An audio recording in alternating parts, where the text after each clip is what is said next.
buat sharing-sharing ya pengalaman saya selama menjalankan usaha. Terima kasih juga buat teman-teman yang udah hadir di sini meluangkan waktunya.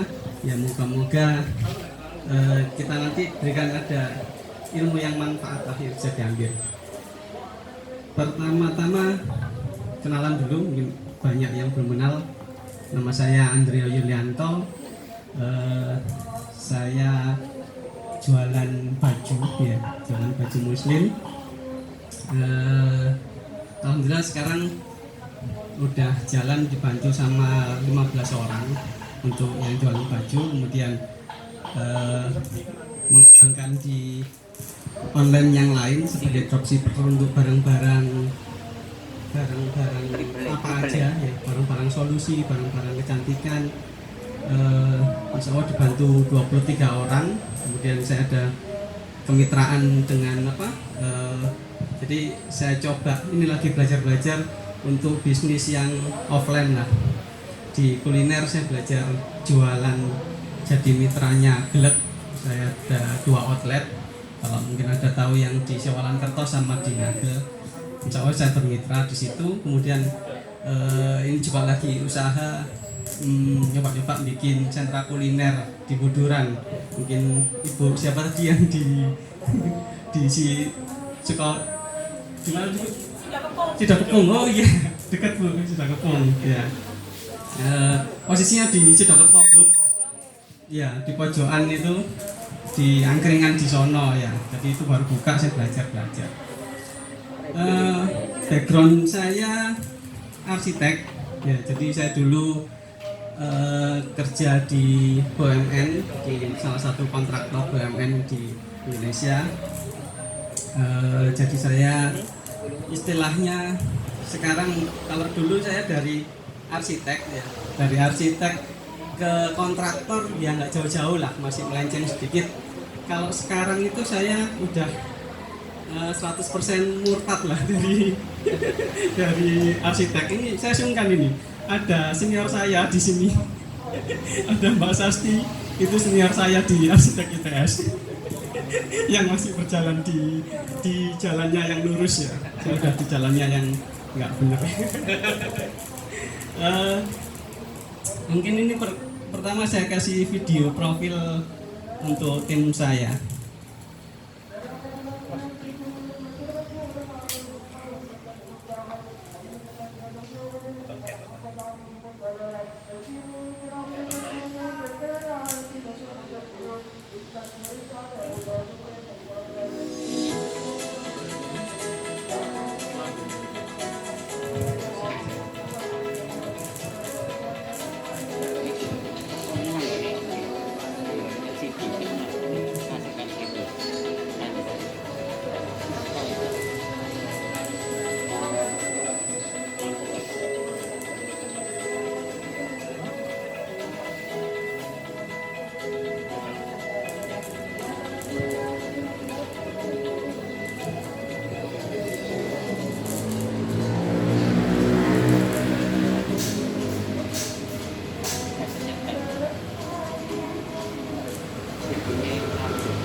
Ide aja tadi.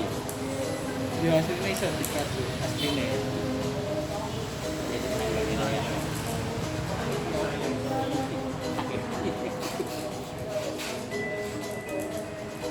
Ikat bisa loh Mas. Ikat enggak aplikasi.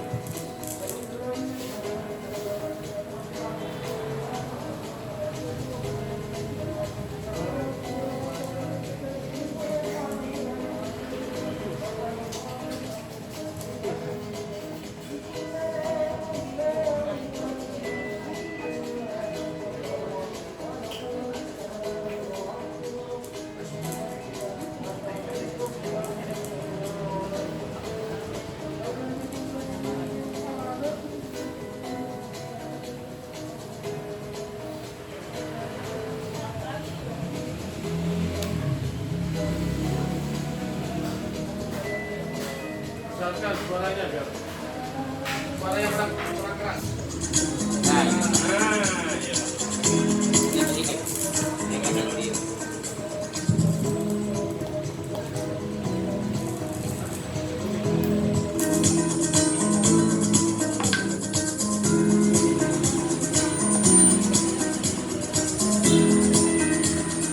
Rolling dulu nih.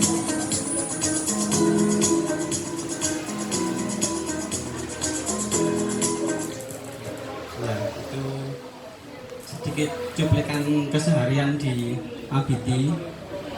Eh,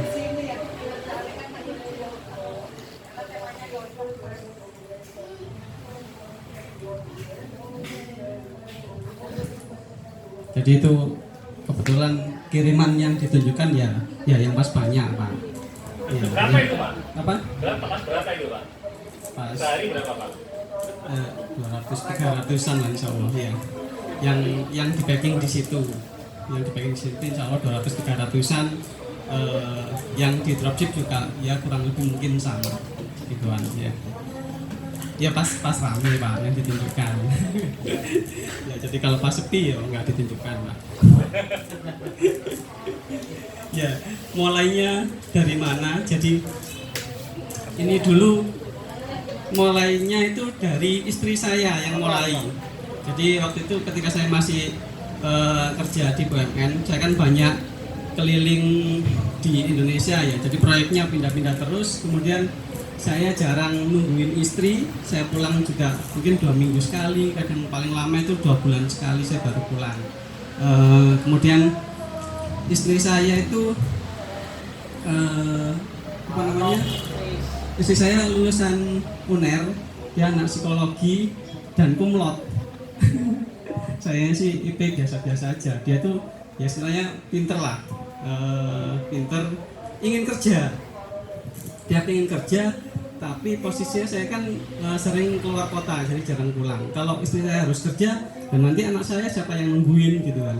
Akhirnya nggak boleh, kamu nggak boleh kerja gitu kan. Kalau mau ya usaha sendiri lah apa gitu. Akhirnya dia nggak tahu kemana, masih itu jalan-jalan di Jalan Semarang, kan rumah saya dekat Jalan Semarang, di buku-buku bekas itu dia nemu satu majalah fashion, saya lupa apa itu. Kemudian akhirnya dari situ dia nyoba ketemu satu iklan, waktu itu merek Kalosa.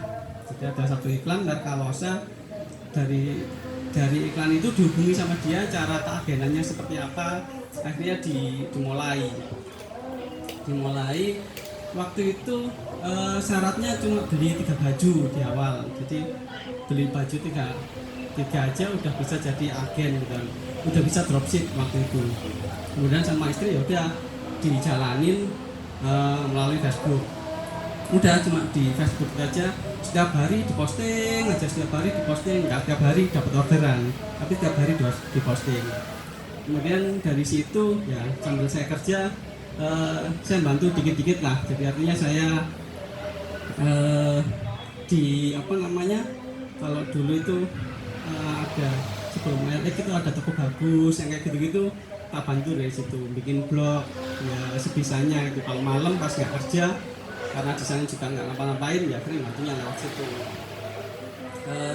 Kemudian dari situ akhirnya ini deh, kamu usaha ini ada hasilnya enggak gitu, ngapain juga kalau usaha nggak ada hasilnya.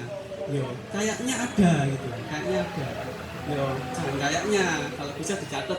Jadi setiap hari kamu catat dapatnya berapa, kemudian pengeluarannya berapa.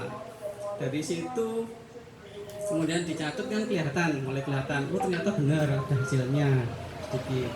Terus waktu itu sekitar 6 bulanan tak suruh nyatet itu, saya melihat grafiknya yang ya alhamdulillah naik. Jadi kalau dibilang banyak ya belum banyak dibandingkan dengan apa gaji di BUMN waktu itu ya. Mungkin dapatnya seperberapanya lah, masih seperberapanya gitu. Cuma saya melihat ada potensi kenaikan. Kemudian saya lihat kok kayaknya usaha online jualan baju dia ya bisa lah dijalanin, diseriusin gitu. Banyak sih teman-teman yang di perusahaan lama itu bilang, wah gak eman lah kamu dan posisi yang sekarang gitu kan. Terus keluar mau ngapain kamu jalan baju banyak yang ngetawain tapi ya alhamdulillah bisa jalanin. Jadi waktu itu 2010 istri saya jalan sendiri, kemudian saya resign tahun 2011 ya. Ini kantor pertama saya alias ruang tamu mertua saya. Jadi saya pulang waktu itu di ruang tamunya jadi dulu ganteng. Ya itu jadi saya meskipun di ruang tamu ya ben ya apa koyoke sik ngantor lah sak bendino kan. Ben ya meskipun apa ya usahanya kecil-kecilan tapi ya apa carane ben tetep koyo profesional ngono lah. Ono printernya, ono laptopnya gitu. Ini yang satu yang di bawah adik ipar ya, adik istri saya yang juga bantuin. Waktu itu dia yang bagian nyatetin keuangannya. Kebetulan dia juga sama nasibnya, dia anak UNER ekonomi, akuntansi UNER, cum laude juga, di rumah juga. Jadi sama suaminya juga nggak boleh kerja. Itu. Kemudian ini sambil waktu itu apa namanya dari tahun 2011 ya, kemudian ya alhamdulillah bisa bangun rumah meskipun tanahnya orang tua gitu. Jadi saya bangun di tempat ya di rumah yang saya sekarang. Kalau ada teman-teman yang pernah ke rumah yang di tembok lor 2 nomor 10 ya, pertama di situ, sama ini juga di ruang tamu. Jadi ini di ruang tamu, kemudian dia pegawai pertama saya ngerekrut waktu itu karena belum tahu caranya ya wis kebetulan kan deket situ ada SMK 4 negeri ya. Jadi saya bikin selebaran, saya print, saya cari karyawan gitu kan, saya fotokopi perbanyak, anak-anak yang keluar sekolahan itu pulang sekolah saya bagi brosur itu, saya lagi cari pegawai gitu. Kemudian ada yang datang, nggak satu sih beberapa, yang baju Tosca. Alhamdulillah dia kemarin karyawan pertama saya dan saya pecat tahun ini. Kesalahan saya ya. Kesalahannya itu kesalahannya pertama saya terlalu percaya sama dia, kesalahan keduanya ya saya kurang koreksi akhirnya.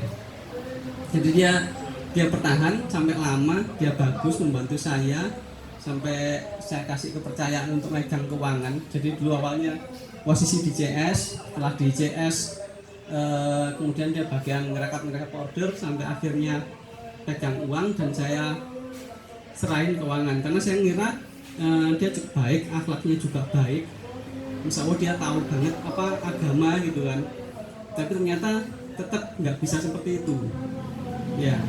Jadi saya jarang ngecek dia, saya jarang tiktokannya sampai detail gitu, jarang. Jadi saya begitu percaya sama dia sampai akhirnya ketahuan bahwa ternyata dia nyicili sedikit-sedikit ya, sedikit tapi udah berapa tahun kalau dikumpulin ya banyak.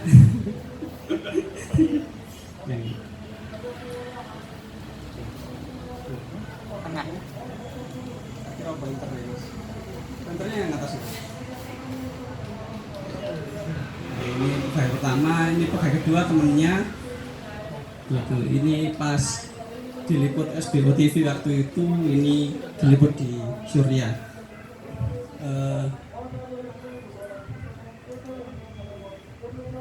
Ini tahun 2012, alhamdulillah masih seneng saya kalau dapat karungan gitu, saya kirim sendiri, masih seneng ya. Motornya masih ada? Alhamdulillah motornya masih ada, dari zaman kuliah masih ada. Motornya masih ada. Kenangan. Iya, kenangan. Ya, alhamdulillah sekarang udah nggak perlu nggak perlu ngirim sendiri ya, karena udah ada tim yang bantuin. Jadi CS ini bagian CS PS sama finance sih dia gabung, kemudian yang bagian packing sama ini juga masih ada ini tiap hari masih packing ini masih jemput kiriman saya. Jadi dari awal waktu itu kenapa saya berani untuk keluar, waktu itu yang banyak mempengaruhi mindset saya bukunya Ipo Santosa yang 7 Keajaiban Rezeki. Jadi ya modalnya itu aja saya waktu itu. Ya ada beberapa buku yang lain, cuma yang paling banyak untuk saya mempengaruhi yang itu. Jadi mulai mindset yang saya bentuk di pikiran saya, perjualan itu nolong orang. Kenapa saya mikir kayak gitu? Proyek saya terakhir di Manado itu mayoritas mereka adalah non muslim, dimana kalau nyari baju muslim itu susah sekali. Ada waktu itu staf saya dia anak Manado, kuliahnya di Makassar, kemudian udah balik pulang, kemudian jadi drafter saya. Dia pakai berkerudungan, tak tanyain dulu, kamu kalau belanja busana muslim gini gimana yang bagus-bagus? Ya ke Makassar pak. Wih, padahal Manado Makassar tuh kan jauh ya, kayak sini Jakarta kurang jauh, pesawatnya juga lumayan harganya. Terus emangnya di sini nggak ada? Ya ada tapi gitu-gitu aja. Nah dari situ yang mikir, oh iya, artinya saya jualan online bisa membantu mereka-mereka yang ada di sana, ya, yang notabene mungkin kayak di Manado, misalnya ada pun gini, saya pernah nemuin batik yang di sini mungkin 50.000 ya, di sana itu 250.000 Pak. Batik biasa, belum yang baju-baju muslim gitu. Padahal waktu itu kalau saya lihat untuk ongkir Surabaya Manado atau Jakarta Manado ongkirnya nggak sampai 50.000. Berarti kalau misalnya saya jualan baju 100.000 tambah ongkir 150 tambah 50 masih jauh lebih murah dibandingkan mereka harus beli yang langsung di Manado, dan itu nggak update. Kalau dapat yang di Jakarta, dapat yang di Surabaya itu update dan bagus. Sana susah banget. Mungkin kalau ada teman-teman yang pernah ke luar Jawa kerasa banget nyari baju-baju itu. Tapi itu dulu ya, nggak tahu ini sekarang. Saya udah 10 tahun nggak bisa. Ya. Jadi yang merasa, saya bisa membantu mereka-mereka yang ada di pelosok yang nggak update gitu. Tapi saya juga dapat uang. Jadi itu mindsetnya dulu yang saya pakai. Saya nolong mereka lah, tapi saya juga masih dapat keuntungan. Kemudian mindset yang kedua, kalau ini udah banyak dipakai sama semua orang ya, pasti dari hati semua juga udah pada tahu. Jadi ya saya mindset saya selalu saya tanamkan yang ini. Terus kemudian yang terakhir menurut saya memang ya yang mendatangkan rezeki itu Allah. Usaha kita semaksimalnya aja, sebisanya aja. Saya sering bilang ke anak-anak, ke teman saya, ke istri saya gitu, kita nggak tahu itu yang order ke tempat kita itu beneran orang apa bukan. Bisa aja itu cuma malaikat yang order ke kita, barangnya nyampe kemana kita juga nggak tahu, ya kan. Kadang kita wis ngoyo ngerasa bahwa pokoknya yang yang mendatangkan order, yang menghasilkan uang itu usaha kita sendiri. Karena banyak yang ngerasa gitu, wah ini aku kurang ini. Kadang-kadang kita lupa untuk berserah, terus kemudian kurang bersyukur, kurang mungkin banyak yang tahu, rata-rata banyak orang yang tahu, cuma nggak banyak yang ngerasa itu order kamu itu segitu banyak, itu alhamdulillah semuanya datangnya dari Allah gitu. Nggak semuanya itu dari apa yang kita lakukan, nggak semuanya itu benar-benar dari cara marketingku lah, cara ngiklanku lah. Kalau saya ngerasa nggak seperti itu. Jadi mungkin lebih banyak karena Allah menggerakkan mereka untuk order di tempat kita. Itu sih yang mindset yang insya Allah selalu tak tanemin gitu ya. Dan mindset yang kayak gini kalau menurut saya itu perlu, artinya perlu kita latih. Jadi nggak hanya sekali kita lihat gitu. Mungkin kan banyak motivator atau siapa yang kita yakini mereka punya kapabilitas lah untuk untuk ngomong itu, untuk keilmuan itu. Itu sebaiknya ya sering-sering dilihat ya orang-orang itu gitu, biar apa yang mereka sampaikan itu benar-benar ngena, benar-benar masuk ke pikiran kita dan menjadi perilaku keseharian kita. Ya, insya Allah di sini teman-teman sebenarnya lebih jagoan, tapi saya cuma mengingatkan saja sedikit. Terus kemudian dari awal saya selalu punya mimpi besar. Jadi waktu itu meskipun usaha itu baru kecil, ya nggak apa-apa lah. Meskipun baru laku beberapa biji sehari, tapi saya punya keyakinan ini nanti insya Allah pasti akan membesar gitu kan. Besar, melangkah dari kecil. Ya kayak misalnya logo aja gini ya. Dulu belum bikin seadanya gitu kan. Tahun 2010 ini ya ini saya bikin logo asal-asalan gitu, meskipun ada maknanya apa gitu kan. Kemudian diperbaiki sedikit gitu sampai akhirnya nyewa orang ini beneran gitu kan. Nyewa orang yang memang beneran bisa bikin logo gitu. Ya ini kalau lihat dari logonya ini berarti masih sekitar 2012 enggak berarti. Ini sekitar tahun 2016 apa 2015 saya bikin ini buat nanamkan tadi. Saya punya punya dream gitu kan.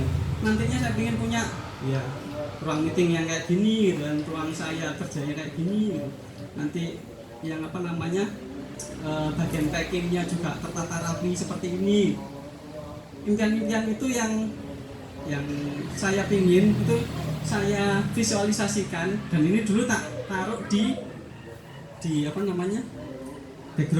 background laptop gitu namanya ya, di wallpapernya laptop gitu. Jadi ingin punya kayak gini ya. Alhamdulillah semuanya masih belum kesampaian ya, kecuali yang pojok kecil ini alhamdulillah udah sering kecapai ya. Ya mungkin ya meskipun nggak setiap bulan, tapi alhamdulillah udah dalam setahun kecapai beberapa kali ya, masih memungkinkan. Dan waktu saya bikin ini itu masih jauh, mungkin omset saya 300-an mungkin waktu itu.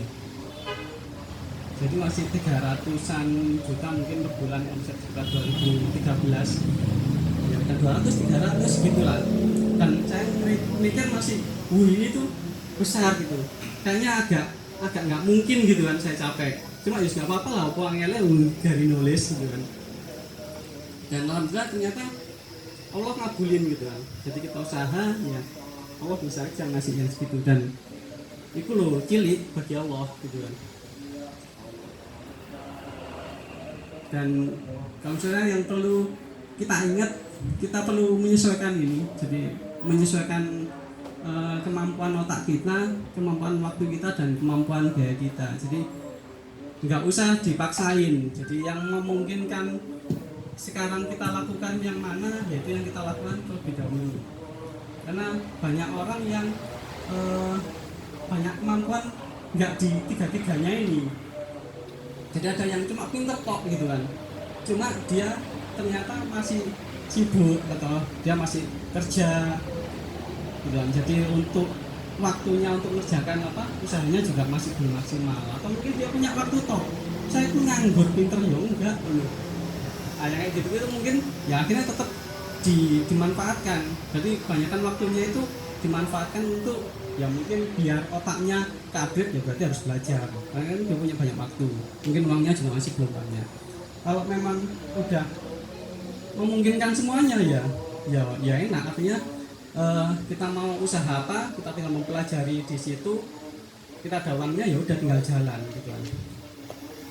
yang penting disesuaikan aja. Kalau memang masih belum mampu nggak usah dipaksain lah, apalagi yang bahaya yang di sini kalau dipaksain bahasanya ngutang, nah itu itu yang bahaya. Alhamdulillah usaha saya juga dari kecil, dari tanpa modal, bahkan mungkin modal kalau dibilang kan saya tadi cuma modal untuk kolaan di awal 3 baju atau mungkin senilai 750.000 waktu itu. Saya sama modal yang umum lah, jadi waktu itu cuma perlu laptop sama modem, belum zaman wifi waktu itu aja.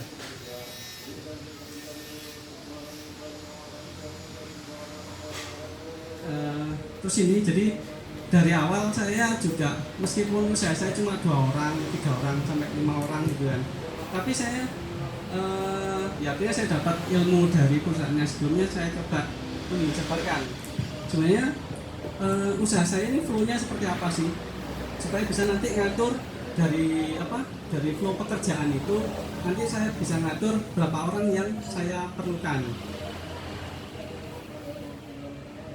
Jadi pada dasarnya yang saya jalankan, jadi nyari produk dulu, setelah nyari produk kemudian posting kalau waktu itu ya di sini aja ya, di Facebook, website, blog, IG. Kalau sekarang ya ketambahan YouTube sama media-media apa yang memungkinkan diuploadin saat ini ya diuploadin. Tapi balik lagi ke itu tadi ya, menurut kemampuan kita. Kalau sekarang baru bisa fokus di IG, ya udah fokus aja dulu di Instagram gitu kan. Jangan maksain untuk semuanya dilakukan gitu. Atau mungkin semuanya dilakukan nggak apa-apa, tapi di schedule. Jadi hari ini saya fokus untuk ngeramut IG, besok fokus ngeramut FB kayak gitu. Tapi jangan misalnya masih single fighter ya, jangan full satu hari cuma buat ngurusi sosmed kayak gitu lah. Terus orderannya pasti ngurusi kayak gitu. Atau juga jangan gini, misalnya usahanya masih kecil, ordernya belum banyak gitu, tahu-tahu udah merakit pegawai gitu. Gak apa-apa sih kalau modal uangnya lagi banyak gitu ya, nggak apa-apa. Jadi akhirnya kita kan bisa gini, yang rutinitas kita kasihkan ke staff, ke pegawai kita. Kemudian yang sifatnya mikir perkembangan supaya bisa lebih maju gimana, nah itu kita yang melakukan. Kalau memang dari segi kemampuan tadi memungkinkan. Kalau misalnya belum memungkinkan, ya kita lakukan sendiri. Jadi posting, kemudian orderan masuk, masih lama sampai ada dulu zamannya Yahoo Messenger ya kita pakai Yahoo Messenger, zamannya SMS ya kita pakai BBM, WA dulu kan, Line, kalau sekarang ada Telegram. Jadi yang sekarang lagi banyak dipakai orang itu ya kita gunakan. Jadi prinsipnya itu kita memudahkan customer, gimana supaya customer itu gampang banget order kita, intinya itu. Jika karena gini, segmennya mungkin beda-beda, kayak online kayak gini mungkin bagi saya itu segalanya, bagi saya ya. Tapi mungkin bagi Mas Andre yang sebagai kontraktor gitu kan, bukan segalanya. Itu hanya salah satu traffic atau salah satu tambahan, salah satu media supaya bisa lebih besar. Ya, jadi memang beda-beda sih tergantung dari jualannya apa. Dulu gini, dari orderan masuk kita cek stok, karena kalau di fashion itu perputaran barangnya sangat cepat, nggak kayak barang-barang yang istilahnya apa ya, yang bukan fashion ya. Kalau fashion itu hampir setiap hari itu mungkin sekitar minimal 10 lah, minimal 10 model itu pasti ada yang baru yang di toko saya. Nah itu kalau barang-barang biasa kan enak, cek stok juga nggak banyak itemnya itu. Kalau di fashion agak ribet, itemnya banyak dan kuantitinya nggak banyak.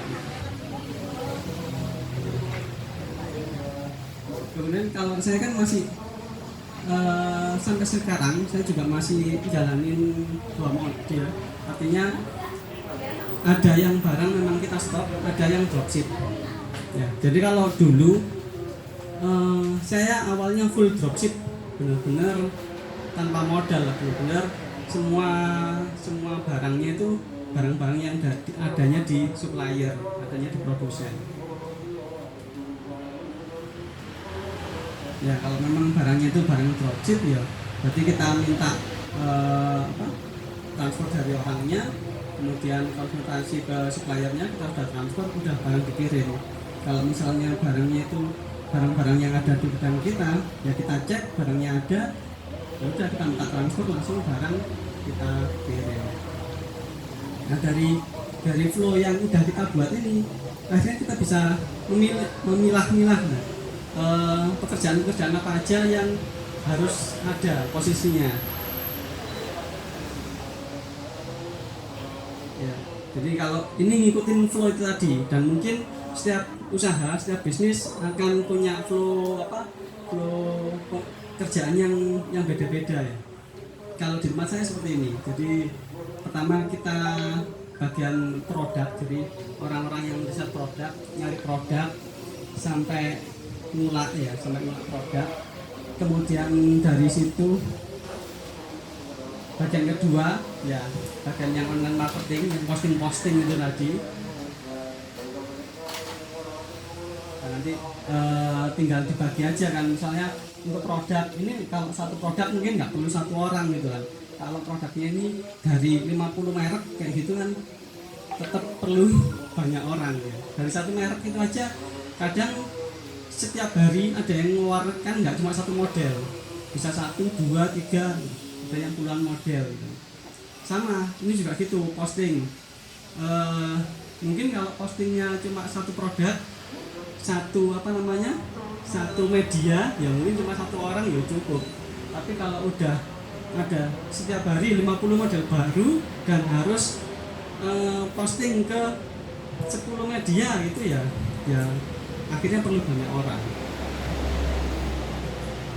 Dan kemudian yang bagian ketiga ya customer service, dia terima orderan itu tadi, kemudian yang buat ngecek stok sampai order ke supplier itu si CS kalau tempat saya.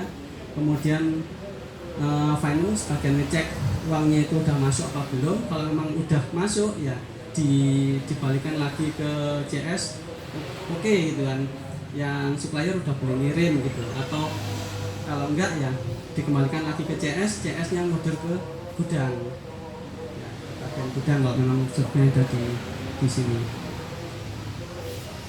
Dan nanti di gudang ya tugas mereka QC, ambil barang, packing, kemudian nyocokin orderannya udah sesuai belum sama yang mau dikirim. Nah nanti dari dari job desk yang udah kita buat itu akhirnya kita bisa bikin struktur organisasi ya. Jadi kalau di sini makanya dulu ini dari saya masih 5 orang itu saya masih 5 orang itu saya udah bikin kayak gini, dan kayak yo kayak yo artinya ya itu tadi sebagai apa ya, wujud sebagai bentuk saya punya mimpi yang besar tadi. Saya nantinya pengennya kayak gini gitu. Nah dari situ akhirnya ketahuan posisi-posisi mana aja yang saat ini itu resource-nya kurang, human resource-nya kurang. Kayak gini, saya pengen ini kayaknya udah nggak mampu tak kerjakan sendiri waktu itu kan. Jadi saya perlu orang lagi untuk melakukan. Ya tapi belum ada orangnya ya wis. Sementara inilah nanti gitu masih dicari. CS juga gitu, kayaknya ini perlu CS lagi gitu. Tapi sekarang belum. Ke depan kayaknya yang perlu yang ini gitu. Jadi ya kita buat aja seperti ini. Ada. Kemudian ini strategi marketingnya, jadi mungkin bisa berbeda-beda ya tiap orang. Kalau saya memang dari awal tunjuk ujung tombaknya itu ada di Facebook. Jadi ada orang yang traffic akhirnya itu mengarah misalnya di website gitu kan. karena ordernya segala macamnya di website. Kalau saya enggak, karena waktu itu yang awal memang di Facebook, kemudian produk-produk yang paling update juga adanya di Facebook. Ya udah, akhirnya saya ngarahinnya lebih ke sana. Jadi traffic yang lain, meskipun saya ada website, nanti saya ada beberapa website, nggak cuma satu, ada beberapa website, kemudian ada blog-blog yang gitu, semuanya itu akhirnya endingnya atau mengarahkannya itu ke Facebook. Mungkin kalau bisa udah bikin dari dulu, kalau bahasa sekarangnya itu funneling ya, jadi ke funneling diarahin ke satu gitu. Karena saya dari dulu jarang ikut workshop, jarang ikut seminar, jadi ya otodidak nyarinya, kalau enggak belajar di internet kayak gitu-gitu ya. Akhirnya jeleknya saya nggak punya guru, saya nggak punya yang bisa bimbing beneran gitu. Kadang menunggu sendiri ya ini.